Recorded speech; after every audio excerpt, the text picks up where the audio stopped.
What is going on, fight fans? My name is Jake Lippman, here with Combat Sports Today, and an undefeated pro MMA fighter, Gabe the Freight Train Rednose, a familiar friend of mine. How are you today, sir? Doing great, brother. It's good to see you again. Thank you for having me on. You as well. It's been a little bit since we last spoke. I know the last time we had a couple fights in the work. One fizzled out. We've got your next fight coming up here on May 10th, just a few short weeks away. Training camp going. Where are you about 2 weeks out from the fight? Everything's going good. Training back home here in Oklahoma for this fight. Training over at American Elite, which is my home base here in Oklahoma. It's over in Edmond, Oklahoma, about an hour away from where I live. So, it's hard to get out to California for every single fight. It takes a toll on not on just me, but my kids and my girlfriend and everyone here back home. So this fight, I just thought I'd stick around and test the waters out and just train at my home base this camp. Absolutely, and I'm sure it feels good to be home. I know you were driving very, very long distances to get to and from not just training, but also work. Is your situation still the same? You're working and you're training and you're doing it all at the same time? Absolutely. I'm still training 4 to 5 sessions a day and still working, 45 to 50 hours a week. And I'm still on top of that. I actually am coaching my kids' T-ball team as well. So 2 games a week from here on out. So. And that's awesome. That's actually was going to be where I was going to take it, because I know your kids are so important to you. I know you've taken them into the gym before. I saw your posts online. You have, as you said, been coaching their T-ball team, and it seems like we've got a few future sluggers in the works there. Just talk to me about your why you fight, and how important it is for you to be with your family, and how big of an impact they have on you as you take this journey. Yeah, for sure. I think the reason I fight is, one, I enjoy it, but it's not something that, like I'm obsessed with and I love. I feel like God has blessed me with the skill sets to be able to, make money at this level. So I don't want that to go to waste. So I'm going to try to, take this as far as I can and see what happens. And my main reason to do this is just to build the bank accounts up. If it leads to something better than that, obviously I'm going to give it my all. But the main reason is just to put money in their accounts. Absolutely. I know you've been working out, obviously out of your home base of late, but you've also been, as you mentioned, traveling out to California, working with the legend Joe Daddy Stevenson, guys like Dom Reyes. I know you've trained with Jared Fandera, a couple really, really high-level fighters. But I think the other side of fighting is building your own personal brand. And as you mentioned, you're gifted with the ability to fight, but I know you're trying to make it something that you can. You're one of the coldest quotes I've ever seen. I got to feed my family. I got to put food on the table.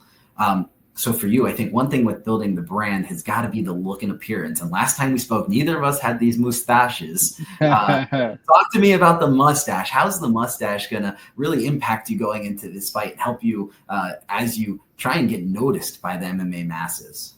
For sure. I feel like it's a facial style of business. So, a little bit closer to the fight, I'll go ahead and shave my head one more time. And, I'm going to rock this mustache this fight. And this will be my first fight rocking just a mustache. I shaved my beard off, so I'll clean up that again, and we'll walk in just with the shaved head and a mustache and see how it goes.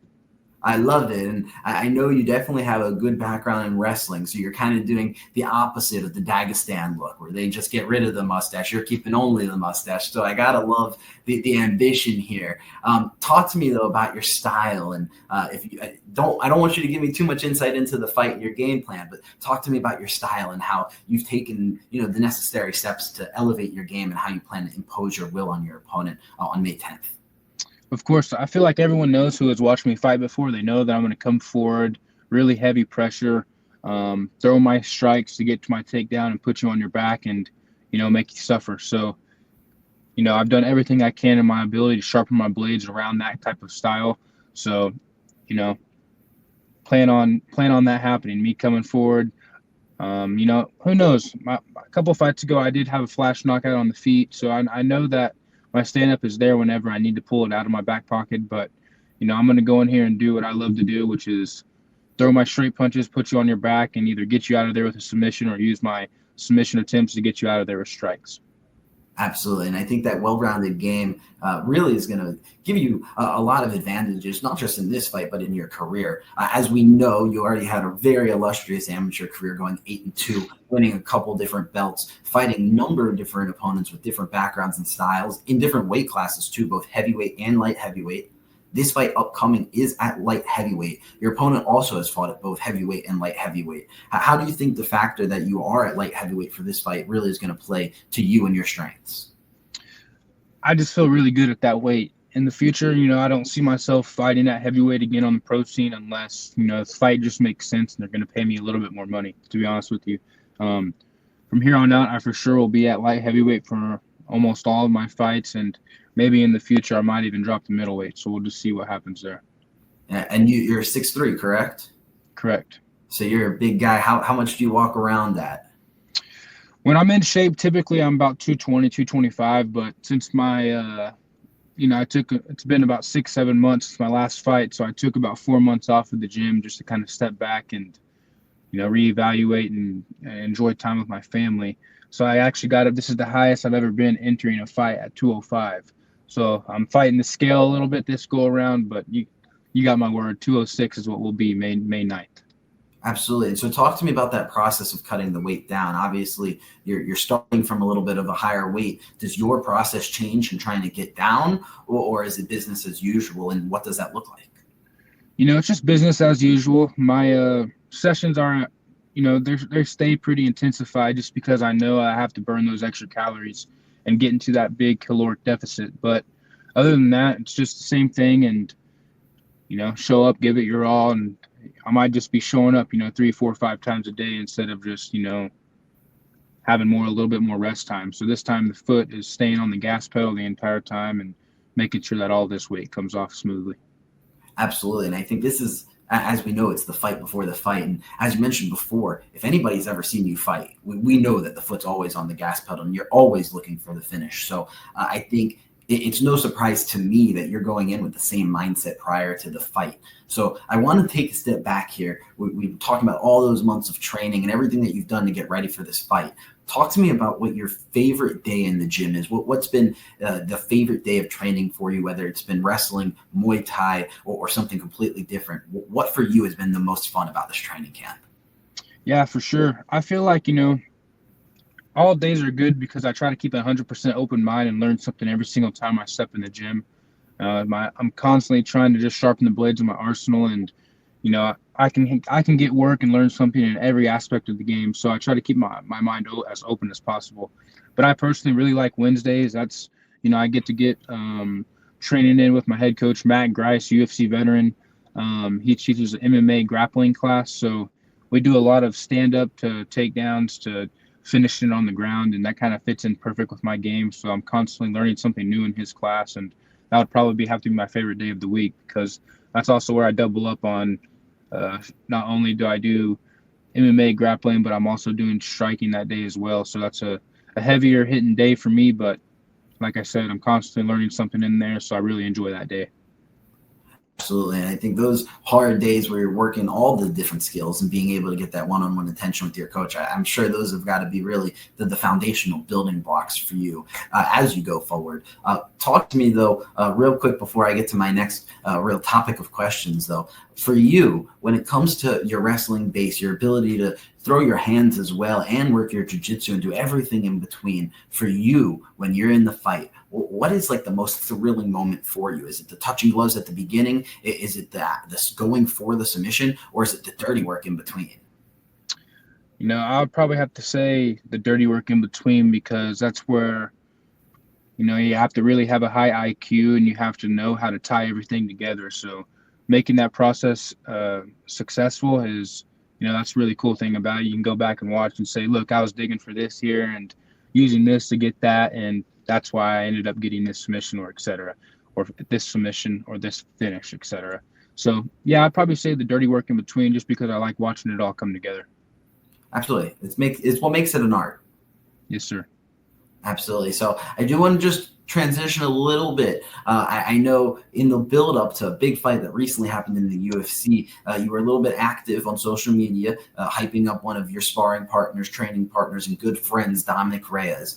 Talk to me about that fight. I mean, obviously, he had a beautiful first round finish with that nice counter hook. Talk to me about the relationship that you have with Dom, and then, how that fight kind of resonated within you and really everybody you train with in general.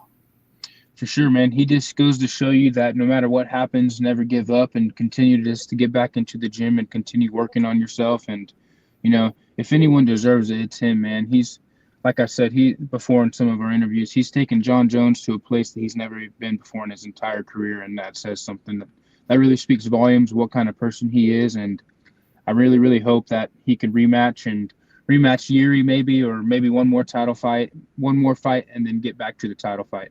I really think he deserves that belt around his waist, and I pray for him every day and hope that he eventually gets it. Yeah, and there's a lot of big fights coming up in that division. Obviously, you see the Khalil Roundtree versus Jamal Hill fight main eventing in Azerbaijan. We've seen a lot of different fights of late Carlos Olberg, for example. Just if you were to play matchmaker, who would you match him up with next? I would either say winner of Khalil versus Jamal, winner of that fight fights for the title, or I wouldn't even mind seeing him running back with a rematch against Yuri. And if he wins that fight, then maybe throw him in there for the title shot. So I don't know. I could be a little biased just because he's my brother and I like him a lot, but I feel like that's pretty open-minded. If he would do either one of those fights, I feel like he should be right back in title contention. Absolutely. And just because I'm very intrigued by this fight, not to put you on the spot, but who do you think wins that Hill versus Roundtree fight? I personally don't like Jamal Hill. I think he's a big-ass crybaby, and, he throws fits about everything when it doesn't go his way. So I really hope Roundtree knocks him out. Yeah, and I think that fight's going to be stylistically super, super interesting as you look at Jamal with his hands and then Khalil with his Muay Thai base. So I think that's going to be fascinating, and I highly doubt we'll see any grappling in there. So I'm sure you look at that and you say, hey, if I get to that stage one day, I can see some paths to victory for myself. Talk to me about how you view a potential UFC future for yourself looking. Just one day at a time, really. I don't want to say that I'm going to go to the UFC because who knows what will happen. But obviously, if it leads me to that way and, my plan does, make its way over to that type of platform, I just want to go in and stick to my game plan and sharpen up other aspects of my game to make sure I'm ready for that. Because eventually, let's be real, there's going to be a time to where I'm not going to be able to take someone down, and I'm going to have to be forced to stand and strike, which is fine because no one has really seen that from me yet, and I haven't really had to pull that out of my back pocket yet. So I think people will be in for a surprise once I do have to do that. But, just to, stay as humble as I can and continue working on myself and sharpening all aspects of my game. And if it happens, I'll be ready when the call comes. Absolutely. And that's the mentality that's needed for a fighter. Dana Hunter, put this guy on your radar because some guys, they don't have this mentality, and that's what's going to take you a long way. Talk to me about how that mentality came to be. I mean, where did you get this hunger and fighting spirit from? I started out wrestling in college. I wrestled since the 5th grade, wrestled all throughout high school, went to college for a little bit, and I wrestled just nowhere special, just a little junior college in Colorado. First time leaving home, leaving my parents, being away from everyone that I've always known. Didn't focus on what I should have focused on. I was partying, just enjoying time away and living it up, living the dream, some would say. And I quickly found out that wasn't for me. I came back home and, I just still had this hunger to compete. And I had a couple buddies that were in MMA already, one 1-0 amateurs or getting ready for a fight or something. And they'd always ask me, hey, will you come in and help me out with my ground game? Will you help me out with my wrestling? And I'd say, sure. And then it just so happened that one of the local events here was throwing a show literally like 20 minutes away from where we live. And they said, hey, you should jump on this and just see what happens. And I said, you know what? Let's do it. I will. So that was back in 2018 for my first fight ever, and the rest is history. And I mean, you fought that one fight. Don't get me wrong. I'm not looking at your Tapology or anything right now, but I believe it was like 3 fights in. So within a year, you were fighting for an amateur title. Is that correct? Yes, sir. I had 3-0. I fought for my first title for gladiator cage fighting in March of 2019. So, I mean, even less than a year. I mean, that's almost, what, 6 months Yep. after. Yep. What do you think about you allowed you to, convert all of your skills and abilities directly into the sport of MMA at such a high level? I just feel like it comes with, you have to have a good head on your shoulders and you have to be open-minded because you can't have a high ego in this game. I mean, it's good to have an ego, but it's also good to know like where you stand and you just have to, you can't come in thinking you know it all because that's how you're going to end up getting cracked. You have to be able to learn from everyone that you go with. There's still amateurs that I'll spar and, I'll still learn things from them.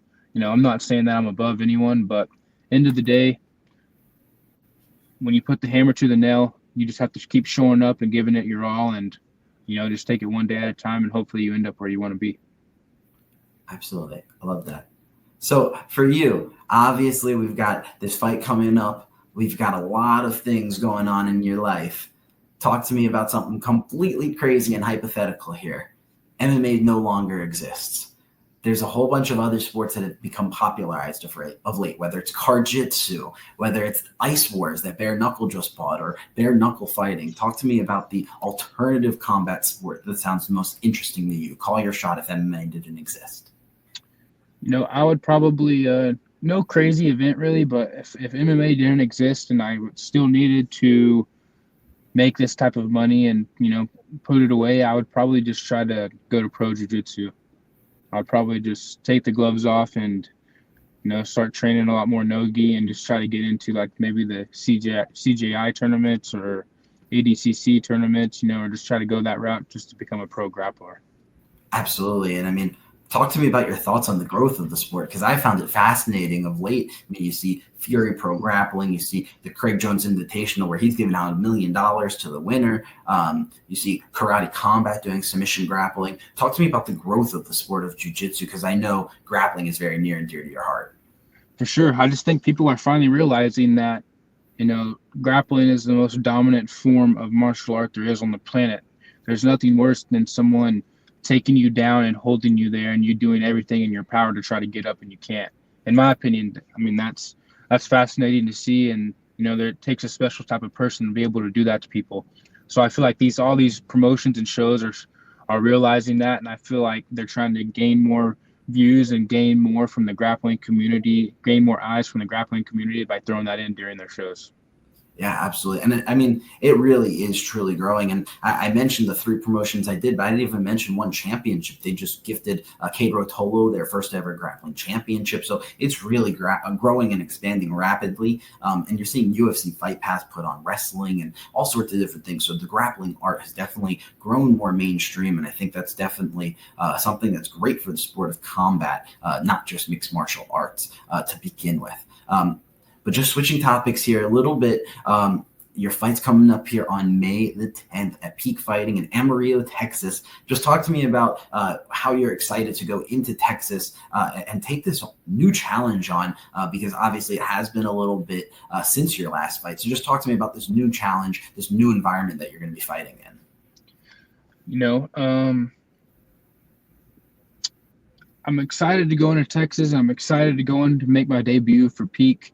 It's been a long time coming. I've been talking to them for a long time, and finally the opportunity arose to where we could agree on some numbers and make the contract happen. So going over to Texas, it's going to be the same thing that always happens. I'm very confident in my training and in myself. I'm going to go in there and I'm going to crush this dude in round 1 and get my hand raised and back to the drawing board for the next one. I'm going to try to get 3 fights in this year. So I'm planning on making this one quick, God willing. And even if it doesn't, I'll be ready for what he has for me. And so 3 fights is the goal here in 2025. Ideally, what's the timetable? Do we want one in the summer and one at the very end of the year? Do we want to get back in there right away? Ideally, what would that calendar look like for you? I'm really going to try to fight in Oklahoma my next 2 fights. So whatever they can get worked out with venues here for at least 2 more times this year, they can just go ahead and throw my name on it as the main event, because I'm ready to, come in and show them what I can do here in my home state and pack the crowd with, record-breaking ticket sales for them, and do what I do best. Absolutely. And what you do best is putting on a show, finding that finish, always seeking the finish. Your opponent's been finished a couple of times. So we're definitely looking forward to hopefully seeing you add one more on there for you. And again, I don't want you to give away too much. So tell me to shut up if I need to, but call your shot right now. How's this fight ending? I know you said first round, but how are you going to do it? Let's do a first round TKO via elbows. Love it. Love it. And I think for you, getting on the ground in top position, that's always been your meat and potatoes, your bread and your butter. And that's definitely something that I think the crowd would love to hear. Neither of you guys are from Texas. So being the fan favorite on the way out is definitely the goal, because they'll be looking for who they're rooting for as you're walking in. But speaking of walking in, talk to me about that walkout, that moment. Do you have a song picked out that you're walking out to? And just tell me about what you're looking forward to as you see the entire crowd and you go into the cage. It don't matter what song's playing for me. The mission is still always going to be the same thing. I'm locked in as soon as I walk out from behind the curtains, and, all the way up until that cage door shuts. I'm locked in. I'm in a very, specific state of mind, and there's not very many things that could distract me in that moment. So I just hope this guy's training, even half as hard as I am, because I promise you, brother, I'm going to finish this guy, and I'm going to finish him violently. Absolutely love it. And I think one thing that just popped into my mind is, it sounds like he's getting ready to go hunting. And I know you're a big hunter. So talk to me about the importance of hunting in your life, and just tell the people what you like to go hunt and really how that's kind of, because I feel like MMA, mixed martial arts, and hunting kind of have some transferable skills. So kind of talk to me about how that influences your training, your life, and who you are as a person. Yeah, so this last 5-6 weeks, I've actually had to step back a little bit just because of how busy I've been training. Literally, like, it's taken and consumed every single bit of my time. But I actually have a predator control business on the side that I do with one of my partners. And, we go out to all these farmers and ranchers here in Oklahoma, and who are getting their newborn calves killed by coyotes, or whether it's, sounders of hogs tearing up their wheat fields, or whatever it may be. We just, we capitalize on helping them, get rid of these predators. So predator hunting is probably my favorite thing to do, because how smart they are and how hard it is, and just how good their nose and eyesight is. But pig hunting is really fun as well, just because they're big, and they have actually a pretty good nose on them as well. But other than that, yeah, man, deer hunting's fun as well, and turkey hunting's fun as well. Anything that I can do to get my kids outdoors and teach them the way of, hunting, killing an animal, and cleaning it and bringing it back home to, eventually eat it. That's my entire goal about it. So. Are you going out there and getting your own turkeys for Thanksgiving? Oh yeah. I actually, after this fight camp, we'll have 5 days left in season, so I'm gonna have those next 5 days right after my fight to try to get out with my kids and pop a turkey for us to bring home. Absolutely. That's so cool. Coming from a mid-Atlantic East Coast boy who's never been hunting, that's so cool. And definitely something on the bucket list for me one day. But I guess we're kind of getting to the point where I'm running out of questions, which is awesome. So I really want to get to my biggest question that I always like to ask fighters. And I think I asked you a variation of this question once upon a time. So I'm going to try and tweak it a little bit here so we can make it new. But for you, obviously your kids are very young, so I just want to see what your message is for your children 10, 15 years from now about, the work ethic and everything that it's taken to get you to where you are hoping to get to that title belt and getting them in that position where, they've got money in the bank account that can go to college and their life can be taken care of for them. So talk to me about that message that you'd like your kids to see, 10, 15 years from now in the future. You guys are the reason I'm doing this. Hopefully it pays off, all the blood, sweat, and tears that I've put into this. One day you guys can hopefully not have to struggle one bit when it comes to your financials. Hopefully I can, make enough money off of this game to, tuck some away from you, and tuck some away for you guys, and, make your lives a little bit easier, because Dad's not always going to be here. So, I hope to be able to do this for as long as I possibly can, and stack up as much money as I can, and it's all going to be for you guys. So hopefully it's worth it. Absolutely. And it all will be. Gabe, it's a pleasure as always to speak with you. Everybody that's out there watching, make sure you go ahead and give him a follow. It's Gabe the Freight Train Rednose. He will be fighting at Peak Fighting Championship 44 on May the 10th at Amarillo, Texas, in his second fight, hoping to keep his 100% finishing rate intact. Gabe, give us any final words you got. Thank you to all my friends, my family, to my sponsors, to my haters, to my enemies, whoever it may be. Thank you guys, because you guys are the reasons that I wake up every single morning and get 1% better. And, I just want to say thank you to you, brother, for giving us this platform. I always appreciate coming on here and talking to you. And anytime you want to do it again, you just holler at me and I'm here, bro. Appreciate you, brother. We'll definitely do this again after another victory. One more finish to add to the books. And we're looking forward to seeing you fight not one more time, but twice more this calendar year. Gabe, as always, it's a pleasure. Thank you so much for being on here. Have a good one, sir. Thank you, brother. Good seeing you. God bless.